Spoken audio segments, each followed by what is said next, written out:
Malcolm, how's it going? You did a great job on the midterm. There's just one thing. I want to give you the full A+ on this. So there's just one thing you need to do, which is with your animation. Oh, no, I know. The one I wanted to was to, when we look at, give it a certain number of squares, let's say 5 squares, right? What I want is I want to be able to do draw without it junking out on me. So, you know, I know you have options for both conditions, but you want to, when you're writing your program, you want to account for users being dumb and doing the wrong thing. So, and really, I think there's a pretty quick fix for this, which is basically set up your code. Let me just make sure I think I need to reset the virtual machine here. Just set up your code, because you can always have an animation with just one object in it, right?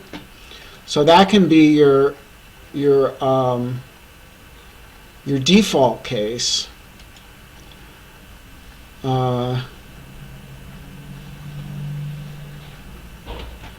And you can have a default number of steps also, right? You don't have to. Oh, I just put not enough steps, but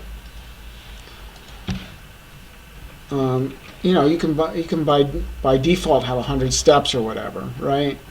Or a good number of steps. But just set it up so that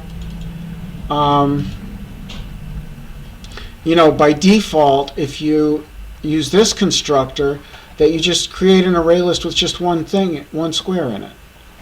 Okay, and then for your draw, you can also just have a default number of steps that you go through, right? So you can have a steps field that just has a default value in it.